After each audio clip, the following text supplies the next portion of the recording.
حضرت شیخ عبد القادر جیلانی رحمۃ اللہ تعالی علیہ کے پاس ایک غریب شخص آیا، غربت کا مارا، دردوں کا مارا، غموں کا مارا ایک غریب شخص آیا جو صبح کھاتا تھا شام کے لیے نہیں ہوتی تھی، شام کو کھاتا تھا صبح کے لیے نہیں ہوتی تھی۔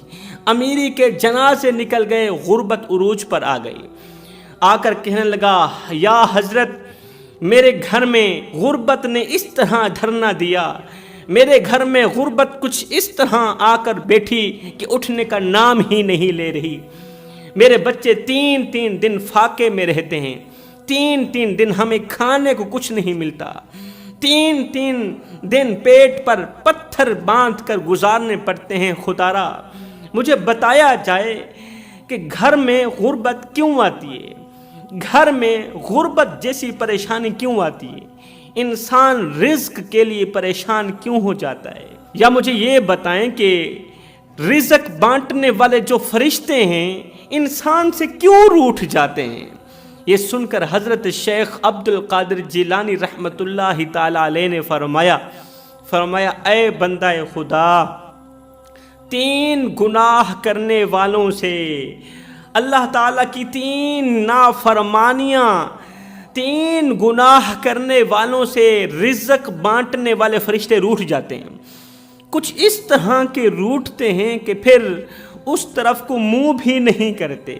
اللہ کے حکم سے تین گناہ کرنے والے لوگوں سے رزق بانٹنے والے فرشتے روٹھ جاتے ہیں۔ اگر یہ لوگ محنت کرتے ہیں تو دولت تو انہیں مل جاتی ہے، انہیں پیسہ مل جاتا ہے، لیکن پھر بھی اللہ تعالیٰ انہیں رزق سے محروم رکھتا ہے۔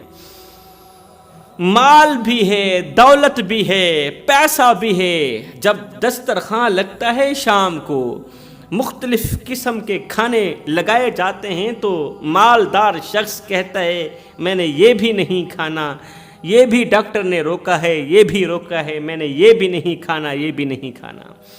کیا فائدہ ایسی دولت کا، کیا فائدہ ایسے پیسے کا جو انسان کو رزق سے محروم کر دے؟ اس لیے میں کہتا ہوں اللہ پاک سے جب بھی مانگنا رزق مانگنا، دولت مت مانگنا۔ میں نے لاکھوں کروڑوں ایسے امیروں کو دیکھے ہیں جن کے اوپر پیسوں کی بارش برستی رہتی ہے، لیکن جب ان کے سامنے روٹی رکھی جاتی ہے، کھانا رکھا جاتا ہے تو وہ یوں کہتے ہیں یہ بھی میں نے نہیں کھانا، اگر کھاؤں گا تو بلڈ پریشر ہائی ہو جائے گا، اس چیز کے لیے بھی ڈاکٹر نے روکا ہے، یہ چیز بھی ڈاکٹر نے روکی ہے، میں نے یہ بھی نہیں کھانی۔ اللہ اکبر۔ تو ایسی دولت مت مانگو جو تمہارے نصیب میں بھی نہ ہو۔ جب رزق بانٹنے والے فرشتے تین گناہوں کی وجہ سے انسان سے روٹھ جاتے ہیں نا، پھر مال بھی ہوتا ہے، دولت بھی ہوتی ہے، پیسہ بھی ہوتا ہے، لیکن پھر بھی دل بے قرار رہتا ہے، دل بے چین رہتا ہے، مختلف بیماریوں کا شکار بن جاتا ہے انسان، اولاد نافرمان نکلتی ہے۔ جب اولاد کو حرام کا لقمہ کھلاؤ گے تو اولاد حرامی ہی بنے گی نا، وہ تمہاری فرما بردار تو نہیں بنے گی۔ آخر وہ کون سے تین گناہ ہیں جن کے کرنے سے رزق بانٹنے والے فرشتے روٹھ جاتے ہیں، انسان کے گھر میں غربت آتی ہے؟ تو حضرت شیخ عبد القادر جیلانی رحمۃ اللہ تعالی علیہ فرماتے ہیں پہلا گناہ رحمان کی رہبری چھوڑ کر شیطان کی رہبری قبول کرنا۔ اللہ اکبر۔ متقی پرہیزگاروں کی رہبری چھوڑ کر شیطان کی رہبری قبول کرنا، مطلب حسین کی رہبری چھوڑ کر یزید کی رہبری قبول کرنا۔ آئے ہائے جوانوں، راستہ ایک ہے مگر رہبر دو ہیں۔ اس دور میں ہمارے سامنے راستہ ایک ہی ہے مگر رہبر دو ہیں۔ ایک رہبر ہے یزید، ایک راستہ یزیدیت کی طرف جاتا ہے، دوسرا راستہ حسینیت کی طرف جاتا ہے۔ حضرت سیدنا موسیٰ علیہ السلام کو راستہ چاہیے تھا۔ حضرت موسیٰ علیہ السلام کے پیچھے فرعون کا لشکر تیزی سے دوڑتا چلا جا رہا ہے مارنے کے لیے، موسیٰ اور موسیٰ کی قوم کو ختم کرنے کے لیے، مگر اللہ نے فرمایا موسیٰ دریا کی طرف چل، دریائے نیل کی طرف سفر کر، اپنا رخ دریائے نیل کی طرف پھیرنا۔ حضرت موسیٰ علیہ السلام نے اللہ کا حکم سنتے ہی اللہ کے حکم پر یقین کچھ اس طرح کا کیا، دریائے نیل کی طرف دوڑ لگا دی۔ آپ آگے آگے ہیں اور قوم پیچھے پیچھے ہے۔ اللہ اکبر، چلتے چلتے ہر قدم پر موسیٰ علیہ السلام سوچتے تو ہوں گے کہ جس دریا کی طرف میں دوڑتا ہوا جا رہا ہوں اس میں تو پانی ہی ہے، کہیں میں غرق بھی نہ ہو جاؤں، کہیں میں پانی میں ڈوب بھی نہ جاؤں، کہیں میری قوم پانی میں ڈوب بھی نہ جائے۔ لیکن اللہ پر توکل تو دیکھو نا، موسیٰ علیہ السلام کا یقین تو دیکھو، ایمان تو دیکھو۔ دوڑ پڑے دریا کی طرف۔ جو خدا رات کو درختوں کی ٹہنیوں پر بیٹھے پرندوں کو نیند میں گرنے نہیں دیتا، وہ خدا تجھے اور مجھے بے یار و مددگار کیسے چھوڑ سکتا ہے؟ وہ خدا موسیٰ کو اور موسیٰ کی قوم کو اور آج کے نوجوان کو بے یار و مددگار کیسے چھوڑ سکتا ہے، جو خدا 70 ماؤں سے بھی بڑھ کر محبت کرنے والا ہے۔ حضرت سیدنا موسیٰ علیہ السلام نے دریا کی طرف رخ کیا۔ جیسے ہی دریا کے من پر آئے تو اللہ نے فرمایا دریا کے اندر اپنا عصا مارو۔ اللہ کے نبی نے جیسے ہی عصا مارا تو راستے بن گئے، ایک راستہ بھی نہیں، کہتے ہیں کئی راستے بن گئے۔ اب ہوا کچھ یوں کہ ادھر سے حضرت موسیٰ علیہ السلام کے لشکر کا آخری بندہ دریا سے باہر نکل رہا تھا، تو ادھر سے فرعون کے لشکر کا آخری بندہ دریا میں غرق ہو رہا تھا۔ اللہ تعالیٰ نے جیسے ہی موسیٰ علیہ السلام اور آپ کی قوم دریا سے نکلی، اللہ تعالیٰ نے دریا کو ملا دیا، پانی کو ملا دیا، فرعون کی قوم غرق ہو گئی۔ ادھر سے آخری بندہ نکلا، ادھر سے آخری بندہ غرق ہو گیا۔ 2 باپ بیٹے تھے، جو باپ تھا وہ موسیٰ علیہ السلام کے لشکر کا تھا، اور جو بیٹا تھا وہ فرعون کے لشکر کا تھا۔ جو باپ تھا وہ موسیٰ کے رب کو خدا مانتا تھا، اور جو بیٹا تھا وہ فرعون کو خدا مانتا تھا۔ اب بیٹا جیسے ہی پانی کے اندر غرق ہونے لگا تو بیٹے نے باپ کو آواز دی، ابا مجھے بچانا۔ بیٹا جیسے ہی پانی کے اندر غرق ہونے لگا، مرنے لگا، تو بیٹا فرعون کے لشکر کا تھا، بیٹا فرعون کو خدا مانتا تھا، جبکہ باپ پانی عبور کر چکا تھا، وہ موسیٰ کے لشکر کا تھا، وہ تو غرق نہیں ہوا تھا۔ اب بیٹا جیسے ہی غرق ہونے لگا پانی کے اندر تو بیٹے نے آواز لگائی، ابا مجھے بچانا۔ باپ نے جیسے ہی بیٹے کی آواز سنی اپنا رخ پانی کی طرف کیا، موسیٰ علیہ السلام کو چھوڑ دیا، اپنا رخ پانی کی طرف کیا، کود گیا پانی کے اندر بیٹے کو بچانے کے لیے، مگر سنو بیٹے کو بچاتے بچاتے خود بھی دریا میں غرق ہی ہو گیا۔ اللہ اکبر، تھا وہ موسیٰ کے لشکر کا، مگر اولاد کی محبت میں ڈوب گیا۔ مانتا موسیٰ کو تھا، مگر اولاد کی محبت میں ڈوب گیا۔ اس لیے میں کہتا ہوں اولاد کو اچھی تربیت دو، اولاد کو دین سکھاؤ، اولاد کے دل میں نبی کی محبت ڈالو، اہل بیت کی محبت ڈالو، صحابہ کرام کی محبت ڈالو، تاکہ جب تم مر جاؤ تو یہی اولاد تمہاری بخشش کا ذریعہ بنے۔ اگر تمہاری اولاد شرابی بن گئی، کبابی بن گئی، جواری بن گئی، نشائی بن گئی، بد اخلاق، بد کردار، بے نمازی بن گئی، دین کی دشمن بن گئی، تو یاد رکھنا یہی اولاد قیامت کے دن تمہیں جہنم میں لے جانے کا ذریعہ بن سکتی ہے، تمہاری قبر کو جہنم کے گڑھوں میں سے گڑھا بنانے کا ذریعہ بن سکتی ہے۔ اس لیے میں کہتا ہوں اپنی اولاد کو قرآن سکھاؤ، محمد مصطفیٰ کا غلام بناؤ، تمہاری دنیا بھی سنور جائے گی، تمہاری اولاد کی دنیا بھی سنور جائے گی، تمہاری آخرت بھی سنور جائے گی۔ اللہ اکبر، تھا وہ موسیٰ کے لشکر کا، لیکن اولاد کی محبت میں ڈوب گیا۔ اب راستہ ایک تھا جوانوں، راستہ ایک تھا، رہبر 2 تھے، ایک کی رہبری میں ڈوب رہے ہیں، ایک کی رہبری میں نجات پا رہے ہیں، ایک کی رہبری میں ڈوب رہے ہیں اور ایک کی رہبری میں نجات پا رہے ہیں۔ جوانوں، راستہ آج بھی ایک ہی ہے مگر رہبر 2 ہیں، ایک رہبر یزید ہے، دوسرا رہبر مولا حسین ہے۔ اب دیکھنا یہ ہے کہ تو جس راستے کا مسافر بنا ہوا ہے اس راستے کا رہبر کہیں یزید تو نہیں ہے، تو جس راستے کا مسافر بنا ہوا ہے کہیں اس راستے کا جو رہبر ہے وہ یزیدی ٹولہ تو نہیں ہے۔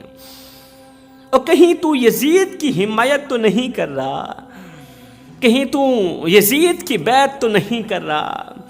اور نادان، اگر تو نے یزید کی ہی بیعت کرنی تھی تو پھر لا الہ الا اللہ کا اقرار کیوں کیا تھا؟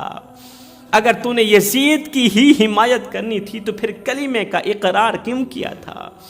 اگر تو نے یزید کو ہی اپنا باپ ماننا تھا، اگر دل میں یزید کی محبت ہی ڈالنی تھی تو پھر نماز میں اللہم صلی علی محمد وعلی آل محمد کیوں کہا تھا اور کیوں کہتا ہے؟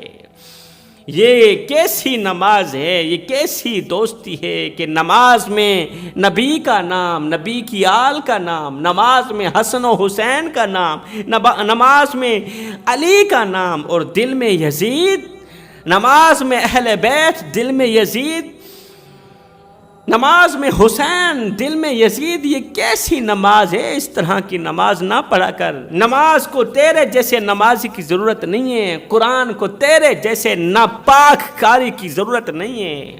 تو نام لیتا ہے حسین کا، نقل کرتا ہے یزید کی، تجھے شرم نہیں آتی؟ حسین کا نام لے کر یزید کی نقل کرتے ہوئے تجھے شرم نہیں آتی؟ مرنے کے بعد اللہ رسول کو کیا منہ دکھائے گا؟ جب جنت میں داخل ہوگا، جب تک حسن و حسین کے سائن نہیں ہوں گے تب تک تو جنت میں نہیں جائے گا، کیونکہ حسن و حسین جنتی نوجوانوں کے سردار ہیں۔ جب سرداروں کا حکم نہیں ہوگا تو پھر تو جنت میں کیسے جائے گا؟ تو پھر جنت میں جا کر حسین کو کیا منہ دکھائے گا کہ ساری زندگی میں یزید کی حمایت کرتا رہا؟ شرم کر، ہن دل تے ہاتھ رکھ، سچ سچ دس ہے مسلمان دا مطلب کیا؟ میں کہتا رہتا ہوں جب انسان مر جاتا ہے تو پھر اپنا پرایا بھی مرے ہوئے انسان کا چہرہ دیکھنے آ جاتا ہے، اپنا پرایا بھی آ جاتا ہے دیدار کرنے کے لیے۔ میں نے کہا دنیا والے تو تیرا دیدار کرنے کے لیے ترس رہے ہیں، دنیا والے تو تیرا دیدار کرنے کے لیے تیار بیٹھے ہیں، کہیں ایسا نہ ہو اس چہرے کو دیکھنے کے لیے مصطفیٰ کریم تیار نہ ہو، اس چہرے کو دیکھنے کے لیے خدا تیار نہ ہو۔ ہائے، ہم نے تو کافور کی دھونیاں بھی دے ڈالی، ہم نے تو غلاف بھی چڑھا دیے، مدینے سے منگوائے گئے عطر بھی لگا دیے۔ خدا پاک کی قسم، اگر اس چہرے کو مصطفیٰ نے ٹھکرا دیا، اگر اس چہرے کو خدا نے ٹھکرا دیا تو پھر لاکھ عطر لگانے کے بعد بھی یہ چہرہ کسی کام کا نہیں ہے، پھر لاکھ کافور کی دھونیاں دینے کے بعد بھی یہ چہرہ کسی خاطے کا نہیں ہے۔ ایک بن جا میرے بھائی، حسینی بن جا، حسینی بن جا، تاکہ قیامت کے دن تو شرمندگی سے بچ جائے۔ وہ بہت بڑی شرمندگی ہوگی 1,24,000 رسولوں اور پیغمبروں کی امتوں کے سامنے، بہت بڑی شرمندگی ہوگی، خدا را اس شرمندگی سے بچ جا۔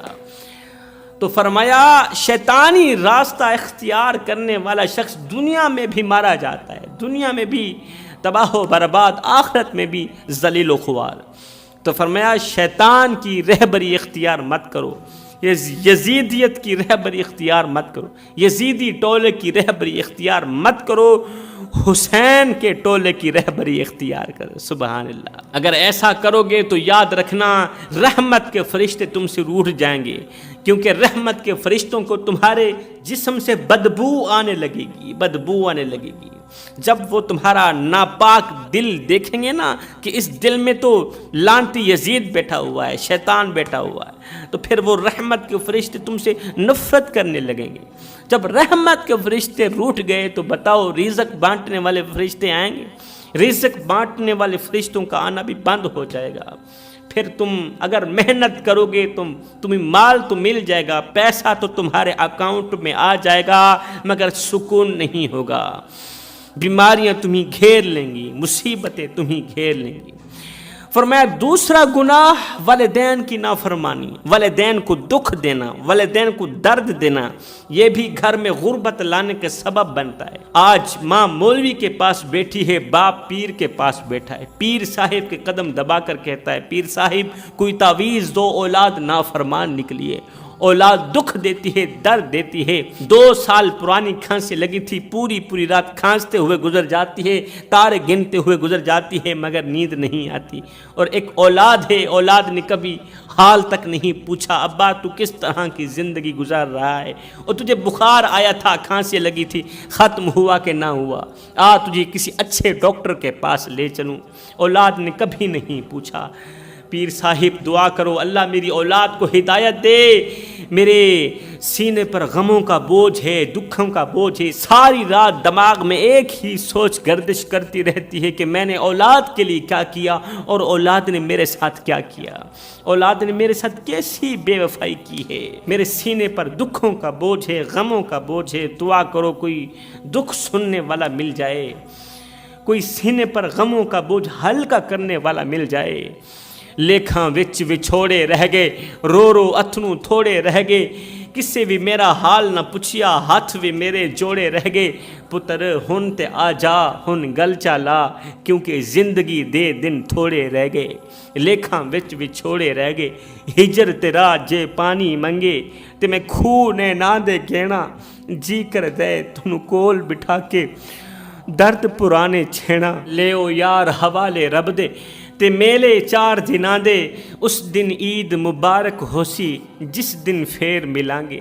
فرمایا تیسرا گناہ بہت بڑا گناہ جو رزق بانٹنے والے فرشتوں کو ناراض کر دیتا ہے، رزق بانٹنے والے فرشتے روٹھ جاتے ہیں، انسان سے خفا ہو جاتے ہیں، رزق بانٹنے والے فرشتوں کو ایسے انسان کے اندر سے بدبو آنے لگتی ہے۔ وہ گناہ مال کے ہونے کے باوجود بھی دروازے پر آئے کسی ضرورت مند کی ضرورت کو پورا نہ کرنا، کسی سائل کو روٹی نہ دینا، کسی فقیر کو کھانا نہ دینا، بھوکے کو کھانا نہ کھلانا۔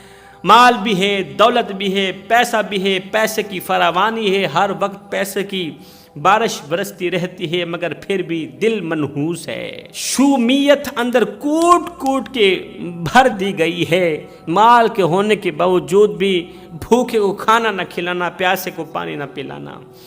فرمایا ایسے انسان سے بھی رزق بانٹنے والے فرشتے روٹھ جاتے ہیں۔ تو فرمایا 3 گناہ کبھی بھول کر کے بھی نہ کرنا، اگر کرو گے تو یاد رکھنا تم سے رزق بانٹنے والے فرشتے روٹھ جائیں گے، ناراض ہو جائیں گے، اللہ خفا ہو جائے گا۔ اللہ جب ناراض ہوتا ہے روٹی بند نہیں کرتا جوانو، اللہ جب ناراض ہوتا ہے رزق بند نہیں کرتا، سورج کو حکم نہیں دیتا کہ فلاں شخص میرا نافرمان ہے، تیری کرنیں اس کے آنگن میں نہیں جانی چاہیے، نہ بندے نہ۔ اللہ جب ناراض ہوتا ہے تو من اجڑ جاتا ہے، اللہ جب ناراض ہوتا ہے تو سجدوں کی توفیق چھین لیتا ہے، اللہ جب ناراض ہوتا ہے تو دل مردہ ہو جاتا ہے، پتھر دل بن جاتا ہے۔ جس قوم کا دل بھی پتھر دل بن جائے اس قوم کے پلے رہتا ہی کیا ہے، جہنم میں جانے سے انہیں کوئی نہیں روک سکتا۔ اس لیے میں کہتا ہوں اپنے آپ کو بدلو، اپنی زندگیوں کو بدلو، اپنے آپ پر غور کرو، تم نے کس کی پیروی کرنی تھی اور تم کس کی پیروی کر رہے ہو۔ اقبال کہتا ہے ہم کون ہیں کیا ہیں بخدا یاد نہیں، اپنے اسلاف کی کوئی بھی ادا یاد نہیں ہے، یاد تو کافر کے ترانے بس ہے نہیں، یاد تو مسجد کی صدا یاد نہیں، اور بنت حوا کو نچاتے ہیں سرے محفل ہم، بنت حوا کو نچاتے ہیں سرے محفل ہم، اتنے سنگ دل ہیں کہ رسم حیا یاد نہیں، اور آج ہم سب کی ضلالت کا سبب یہی ہے شاید کہ سب کچھ تو یاد ہے مگر خوف خدا یاد نہیں۔ میں دعا کرتا ہوں اللہ تعالیٰ میری حاضر قبول فرمائے، آمین ثم آمین، وما علینا الا البلاغ المبین۔